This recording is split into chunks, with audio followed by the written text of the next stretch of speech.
ወንድ ጋር ከተቀራረብሽ ከተሻሸሽ መንካሽ ከተያያሽ ጉልበቱ ላይ ከተኛሽ ሌላ ነገር ካደረግሽ ያ ሰው አንቺን የሚያወድበት ምንም ምክንያት የለም። ወንድ ማለት ለማዳ ውሻ ማለት ነው። በቃ አለቀ። የዩቲዩበር ፍቅር ጉንፋን ነው የሚመስለኝ፣ በቃ ወረርሽኝ ነው የሚመስለኝና ዩቲዩበሮች ግን እንዴት ነው ፍቅር የሚይዛችሁ? እንደ ወረርሽኝ ነው እንዴ? ይዛመታል። አሰላሙ አለይኩም ወራህመቱላሂ ወበረካቱ። ውድና የተከበራችሁ የረምላ ለማ ፔጅ ተከታታዮች እንዴት ናችሁ? እንዴት ከርማችኋል? እኔ በጣም ደህና ነኝ አልሐምዱሊላህ ረቢል ዓለሚን። ዛሬ እንግዲህ ዩቲዩብ ላይ አዲስ ቪዲዮ ተለቋየሁኝና ሶፊ እንግዲህ ወደድኩሽ ተብላ በጣም ለምን እንዲህ ይሆናል ምናምን እያለች ስትበሳጭ ነበረና አንዳንድ ጊዜ ያስቀኛል ማለት ነው። የዩቲዩበር ፍቅር ጉንፋን ነው የሚመስለኝ፣ በቃ ወረርሽኝ ነው የሚመስለኝና ዩቲዩበሮች ግን እንዴት ነው ፍቅር የሚይዛችሁ? እንደ ወረርሽኝ ነው እንዴ? ይዛመታል። አንዱ አፈቀርኩ ካለ መደዳውን አፈቀርኩኝ ነው የሚለው። አንዱ የሆነ ነገር ካለ መደዳውን አሁን ደግሞ ስንላቀስ ልንከርም ነው በሱ ልጅ በአንዋር ስንላቀስ ልንከርም ነው። አይጉድ አይጉድ አይጉድ አይጉድ። ሳይደርሱባቸው እየደረሱ ይመለሳሉ እየቀመሱ የሚባል ነገር አለ። እኔ የምለው ማለት ነው ወንዶች ወንድሜ ምናምን የሚባል ነገር የለም ወንድ ጋ ማለት ነው። ወንድ ጋ ከተቀራረብሽ ከተሻሸሽ መንካሽ ከተያያሽ ጉልበቱ ላይ ከተኛሽ ሌላ ነገር ካደረግሽ ያ ሰው አንቺን የሚያወድበት ምንም ምክንያት የለም። ወንድ ማለት ለማዳ ውሻ ማለት ነው። በቃ አለቀ። አንቺ ባሳየሽው ልክ ነው የሚሰጥሽ ማለት ነው። አንቺ ባሳየሽው ልክ ሲሪየስ ከሆንሽባቸው ሲሪየስ ናቸው። አንቺ ደግሞ ከተለጣጠፍሽባቸው በቃ እነሱም እንደዛ ይሆናሉ። ከዛ ወደ ፍቅር ውስጥ ይገባሉ። እና አንዳንድ ጊዜ ሰዎችን እናቀርባለን። ከዛ ለነዛ ሰዎች የማይሰጥ ማለት ለባልሽ የማታደርጊውን አይነት ቀረቤታ ትቀርቢያቸዋለሽ። ከዛ እነዛ ሰዎች ወደኛ ሲሳቡ ደግሞ ሪቁቁ ሀገር እያዝልኝ እንላለን። ሶፊ አሁን ብዙ ጊዜ የማይብሽ ነገር ይሄንን ነው። ከዚህ በፊት ማን ነው ያ የኮምቦልቻው ልጅ? እኔ ስም አላውቅም።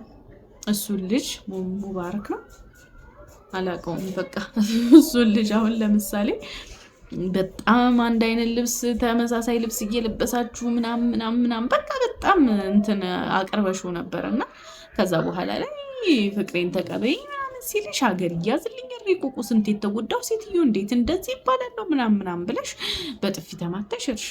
ከዛ ደግሞ ሌላ ሰው ማለሽ ከዛ ያንንም ሪቁቁ ብለሽ ሄድሽ። ደግሞ አሁንም ስትባይ ሪቁቁ ብለሽ ጥፊ እና ቁመሽ ልቀሪ ነው። እንዴት ነው ልመነኩሽ ነው ወይ? በእርግጥ እነዚህ የሚሉሽ ሰዎች እኔ እዚህ ቲክቶክ ዩቲዩብ ላይ ያሉ ሰዎች አብሶ ይሄ ወጠጤው ባል ይሆናችኋል ብዬ አላስብም። ኖርማሊ እንደዚህ አይነት ባል አይሆንም። ምንም አይነት ህይወት አይኖራችሁም። ለምን ለዩቲዩቡ ራሱ እያለ ሌላ ሴት ሲያቅፍና ሲለጣጠፍ ስታየው እድሜ ልክሽን ትዳርሽን እንደረግምሽ ነው የምትኖሪው። እንኳን ለባልነት ለጓደኝነት ራሱ ወጠጤ ጋር ደስ አይልም። አንዳንድ ጊዜ ይደብራል። እኔ አላቅም። በጣም ቲኔጀር የሆኑ ልጆች ጋር በጣም ይሄ 18 19 20 21 22 ድረስ ያሉ ሰዎች ጋር አልግባባም። ለምንድን እንደማልግባባ ታውቃላችሁ? በጣም በብዙ ነገር እንለያያለን። በእርግጥ እኔ በእኔ ኤጅም ያሉ ሰዎች ጋር ላልግባባ እችላለሁ። ይሄ 28 29 እስከ 30 ያሉ ሰዎች ጋር ራሱ ብዙም አይደለሁም። ለምንድን ነው እኔ ብዙ ጊዜን የማሳልፈው ከእናቴ ጋር ነው እና ከወጣቶቹም ትንሽ ወደ እናቶቹ አድልቻለሁኝ። በቃ ይሄ ሲሪየስነቱን ትንሽ ጠበቅ ያረኩኝ ስለሆንኩኝ በዛ ምክንያት አልግባባም። ለምንድነው በእኔ እድሜ ያሉ ሰዎች ራሱ የሆነ የማይሆን ነገር ሲያደርጉ ባለባበስ በምን የተለየ ነገር ስታይል ሲያወጡ እኔ እንደዛ ማድረግ ስለማልችል ብዙ ጊዜ እገለላለሁ። እንደዚህ አሁን ፕሮግራም የእርጉዝ ሁኜ ፕሮግራም አዘጋጅተው ምናምን ጓደኞቼ ሰርፕራይዝ ሊያደርጉኝ ሞከሩ። ከዛ እኔ ምንም እንትን አላልኩም። ቪዲዮ የማይቀረጽም እንዲህ አይነት ፕሮግራም አልወድም። እኔ ቢቻል የሴት ወዳጅ ያጠርቼ ፋጢማ ቆርቢ ያደርጉልኝ ይሻላል ነው ያልኩት ማለት ነው። ያው የወለድኩት ድንገት ነው እና የሆነ ብቻ እንደዚህ አይነት ነገሮች ራሱ ቅብጥ ያሉ ነገሮች ብዙም አይመቹኝም። ግን በባህሬ ቀበጥ ነኝ እኔ በራሴ ማለት ነው። የሆነ ብዙ ጊዜ ስሰራ እንደዚህ እንዲህ ምናምን ስል ትናደዳላችሁ ወይም እንዴት ያረጋታል ምናምን ትላላችሁ። ግን ቤት ብታዩ ደግሞ ይብለጥ ከዛ በላይ ነው። በቃ እናቴም እንደ ህፃን ነው የምታየኝ። ለሷ የመጨረሻ ልጅ ነኝ። ባሌም ህፃን ሆኜ ስላገባኝ ሁሉም እንደዛ ነው የሚሆነው። ነገር ግን ሚዲያ ላይ እንደዚህ ህዝብ ፊት ስመጣ ደግሞ ሲሪየስ አይነት ሰው ነኝና ብዙ እንትን አልልም። ስለሆነ ባል ይሆንሻል ብዬ ሳይሆን ግን አንቺ በእውነተኛው ህይወትሽ ከዚህ በኋላ ምንድነው አላማሽ ማለት የመጣውን ሁሉ ያለፈ ህይወትሽን ጋር እያሴርሽ የምትቀጥይ ከሆነ እንዴት ነው ወደፊት ያለው ህይወትሽ? በቃ አለፈ እኮ ያ ታሪክ አለፈ፣ ተዘጋ፣ በቃ አለቀ አይደለ? ሰው ስንት አይነት ታሪክ አሳልፎ ራሱ አዲስ ህይወት ይጀምራል። አንቺ ግን ሰዎችን ትቀርቢያለሽ፣ ከዛ ወደ አንቺ ከመጡ በኋላ እንደገና ሪቆቁት ያለሽ። በእርግጥ ይሄ ድራማ ነው ያዋቃለሁ፣ ዩቲዩበርም ስለሆንኩኝ ዩቲዩብ ላይ የምትሰሩት ነው። ግን የህዝቡ ትርታ እዛ ውስጥ ስለሆነ እንዴ እሱ እኮ በጣም ጥሩ ልጅ ነው ለምንም ቢያልሽው እሱ እኮ በጣም ጥሩ ልጅ ነው እያሉ ስለሆነ ያው በእነሱ መንገድ ላውራ ብዬ ነው። ለምን ኮሜንቶች ማጋባትና ማፋታት ላይ በጣም ጥሩዎች ናቸው። በጣም እንትና በቃ በራሳቸው በልባቸው ይድሯችኋል። ኒካህ አስተሳስረው ምናምን ይጨርሳሉ። ከዛ እኔ አሁን የሆነ ሰው አምጥቼ ሀቢብ ጋር ተጣላን ብዬ የሆነ ሰው አምጥቼ እዛ ሰው ጋር ትንሽ ጊዜ ብሰራ በቃ ሐላል ነው የሚያረጉት እነሱ፣ ሐላል ያረጉታል። ከዛ አንድ ሰው ቪዲዮ ላይ የምሰራበት ሰው ስቀይር ያ ሰው ለኔ حرام ይሆንና እንትናን ተውሹ ብለው ይመጣሉ ማለት ነው። እና ያንን ይሄንን ባህሪ ካለሽ ትንሽ ከበድ ይልሻል ማለት ነው። ከዛውጭ ሰዎች ባለባበስ እየወቀሱሽ ነበረ። እኔ እንደውም ኖርማል ነው ማለት እኔ አዲስ አበባ እንደሄድኩኝ ማለት የማይጠብቋቸውን ሰዎች በሱሪ በአካል አግኝቻቸዋለሁና የሶፊ እንደውም በጣም ስነስራታል። በጣም ከባድ ነው ብቻ ማለት ነው። አዲስ አበባ ያሉ ሰዎችን በልብስ ጉዳይ ልከታተል ካላችሁ ትንሽ ይከብዳችኋል ማለት ነው። ለምን ሲያሻቸው ሱሪ ሁላ ለብሰው ልታገኟቸው ትችላላችሁ። ሲያሻቸው በቁንጣ ልታገኟቸው ሁላ ትችላላችሁ። እኔ አዲስ አበባ ሰው ጋር ባለባበስ ጉዳይ አላወራም ማለት ነው።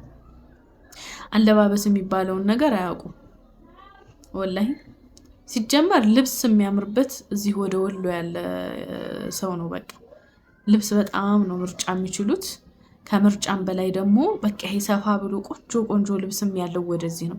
እዛ ስትሄዱ የጥብቆ ማዕት ነው ያለው።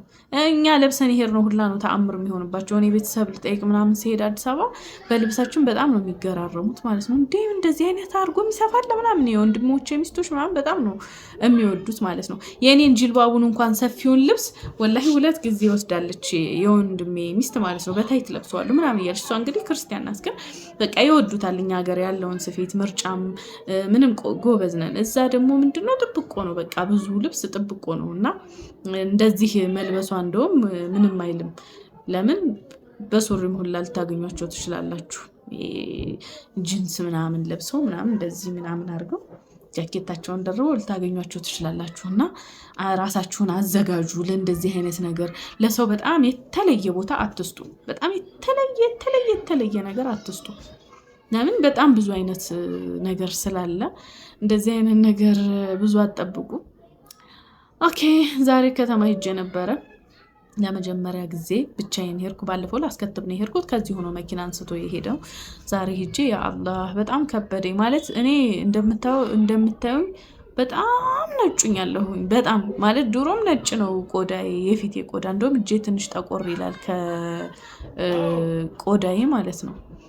እና ያ ረህማን ፊቴን ለበለበኝ፣ በቃ ለበለበኝ። ሀቢብ ራሱ በረ እንደዚህ ትንሽማ ጠቆር ማለት አለብሽ ትንሽ ፀሐይም ታሻለኝ፣ ግን ጥላ ገዝቼ መጣሁ ማለት ነው። እና በዚህ ሁኔታ ከቀጠልኩኝ ምን ልመስል እንደምችል አላቅም። እና ትንሽ ጠቆር የሚያደርግ ነገር ምንድነው ቫልዚኔን እየደፈለኩኝ አንባር ጭቃዬን እየተቀባሁ ሄዳለሁ እንጂ እንደዚህ ነጥቻ አይሆንም። እና ማስቲካን በእጄ ይዤ ነበር እስካሁን ያወራኋችሁ ለእናንተ ክብር ካለኝ ክብር የተነሳ ማለት ነው። ለማንኛውም ደግሞ አንዳንድ ሰዎች ማለት ነው ዘጋ የተቀመጣችሁት በእኔ በጣም ነው የምትበሳጩት።